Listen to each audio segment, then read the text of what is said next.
ოლიგარქიული რეჟიმი კრიტიკულად განწყობილი მშვიდობიანი მოქალაქეების წინააღმდეგ რეპრესიებს განაგრძობს. არალეგიტიმური პრეზიდენტის ინაუგურაციიდან ზუსტად 2 საათში ოლიგარქის პოლიციამ რუსთაველის გამზირზე სადამსჯელო ოპერაცია მოაწყო. დედაქალაქის მთავარ გამზირზე პოლიციამ დემონსტრანტები ძალის გამოყენებით დააკავა დაკავებულია 5 პირი.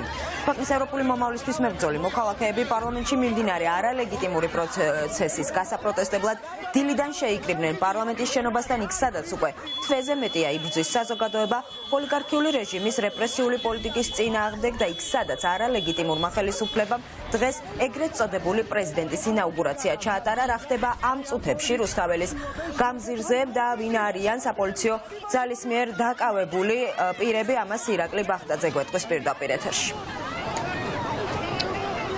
რუსთაველის გამზირზე ამ წუთებში არის სიმშვიდე, თუმცა რამდენიმე წუთის წინ სამართალდამცველები, შინაგან საქმეთა სამინისტროს, საპატრულო და კრიმინალური პოლიციის თანამშრომლები განსაკუთრებული აგრესიით გამოირჩეოდნენ იმ მოქალაქეების მისამართით, რომლებიც რუსთაველის გამზირზე იყვნენ, რას მოყვა დაპირისპირება პოლიციელებსა და აქციის მონაწილეებს შორის ამ დრომდე არის უცნობი, რადგან აქციის მონაწილეებს საავტომობილო გზა არ ჰქონდათ გადაკეტილი, ისინი იმყოფებოდნენ ქაშვეთის ეკლესიის მიმდებარე ტერიტორიაზე, თუმცა პოლიციელებმა რატომღაც უცებ დაიწყეს დაკავება. სულ რამდენიმე პირი არის დაკავებული და ჩვენ ნაწილის იდენტიფიცირება უკვე მოვახდინეთ ამ პირების. ერთ-ერთი დაკავებული არის 17 წლის ახალგაზრდა ანდრია მანაგაძე, ასევე დაკავებულია ქეთი პეტრიაშვილი, ცოტნე ნანავა და გაგა კაპანაძე. ეს არიან ის პირები, რომელთა იდენტიფიცირება ჩვენ მოვახდინეთ, თუმცა არსებული ინფორმაციით დაკავებულია 5-ზე მეტი პირი, რომლებიც სავარაუდოდ ახლა სამმართველოებში ყავთ გადაყვანილი და შინაგან საქმეთა სამინისტრო ალბათ გამოძიებებს დაიწყეს ტრადიციული მუხლით. ეს არის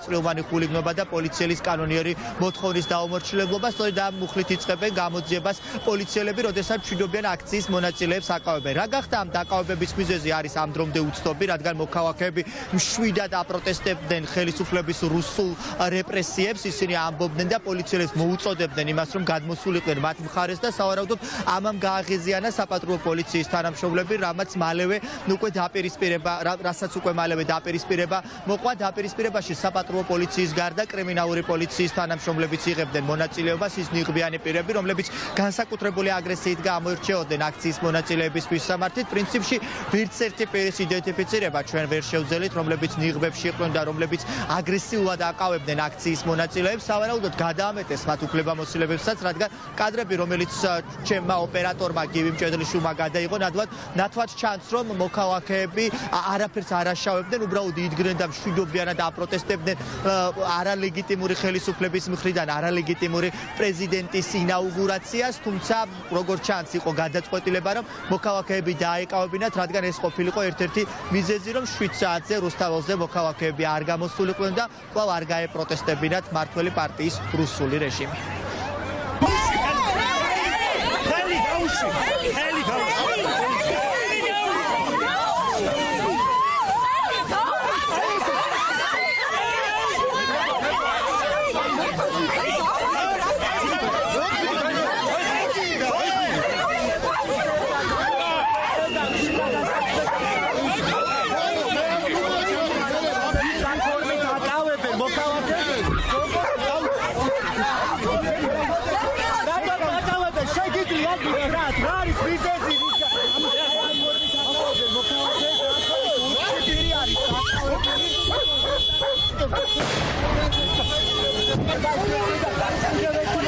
გაკავთ ადგილი და აი ამ ფორმით ვიობენ შინაგან აი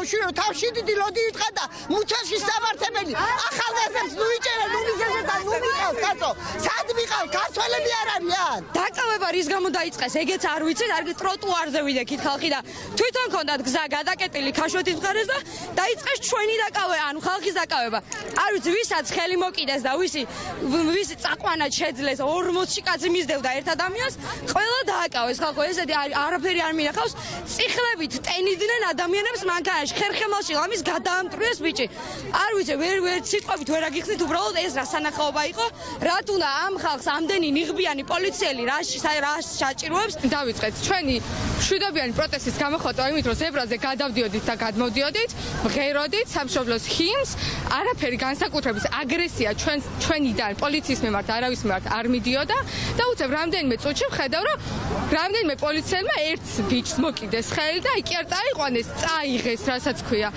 ამაზე რა თქმა უნდა ხალხს რეაქცია გაუმწვავდა და აი ერთ ადამიანს მიყვა მეორე მესამე და უკვე ჩვენ ვცდილობთ რომ მაქსიმალურად შეგვენარჩუნებოდა და ერთ-ერთი ადამიანის დაკავებული სავარაუდოდ არის ეს ქუდი რომელიც მე ვიპოვე და რა ვიცი გამოვხატავ პროტესტს იმედოვნ რომ მალე დაგვიბრუნდება ეს ადამიანი ჩვენ აი აქ ზებრასთან დააკავეს ერთი ადამიანი და შემდეგ აი ამ ტერიტორიიდან სადაც ახლა თავადგანან 3 ადამიანი დააკავეს თუ არ ვცდები ერთი ბიჭი აქ ჩემ წინა იყვანეს პირდაპირ ოღონდ ჩვეულებრივად ვიდექით აი აქ მეც და ის ადამიანის პირადად ნამდვილად არ ვიცნობ გამძლეობას უსურვებ ვიდექით არანაირი არ შეურაცხყოფა არც რაიმე პროვოკაცია არ ჩვენი ხია მაგრამ უცებ მოკიდეს ეს ხელი და გაათრიეს საგიჟეთში ვცხოვრობთ რა უმიზეზოდ ნებისმიერ დროს შეიძლება მომკიდონ ხელი და წამათრიონ და აი არ ვიცი რა ესეთ ქვეყანაში თუ ვინმეს გინდა ცხოვრება კი ბატონო ღმერთმა შეგარგოთ მაგრამ მე არ მინდა და ბოლომდე ვიბრძოლებ რომ ნორმალურ ქვეყანაში ვიცხოვროთ ყველამ ერთად